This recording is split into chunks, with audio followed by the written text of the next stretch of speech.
गुडघे सुजणे, कंबर पाठ मान दुखणे, मणक्याची चकती सरकणे, झीज होणे, हातापायांना मुंग्या येणे, संधिवात, आमवात, फ्रोझन शोल्डर किंवा पॅरालिसिस या सगळ्या वेदनांवर आता आयुर्वेदिक उपाय. विजयी भव आयुर्वेद.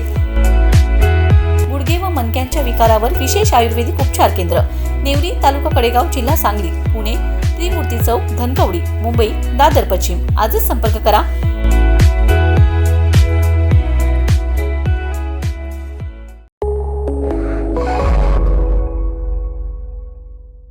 नमस्कार, मी मयुरी आणि आपण पाहत आहात 7 स्टार न्यूज.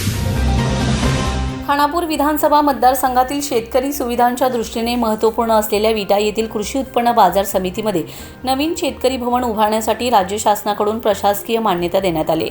या प्रकल्पासाठी 1,50,00,000 निधी मंजूर झाला असून आमदार सुहास अनिलभाऊ बाबर यांच्या सातत्यपूर्ण पाठपुराव्याला यश मिळाले.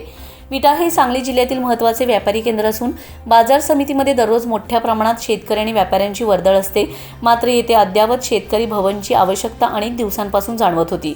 ही गरज ओळखून आमदार सुहास बाबर यांनी शासन स्तरावर सातत्याने पाठपुरावा करत अखेर या प्रकल्पाला मंजुरी मिळवून दिली.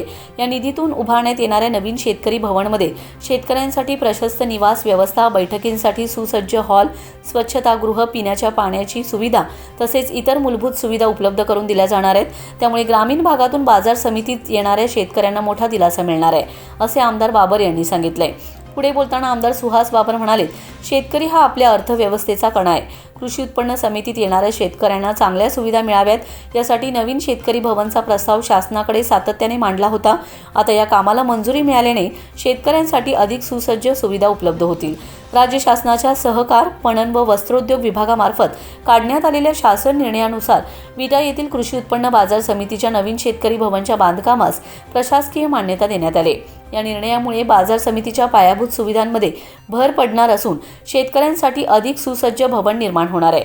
तसेच आटपाडी येथील शेतकरी भवनासाठीही प्रस्ताव शासनाकडे सादर करण्यात आला असून त्यालाही लवकरच मंजुरी मिळेल असा विश्वास आमदार सुहास बाबर यांनी व्यक्त केला आहे. Bureau report 7 star news.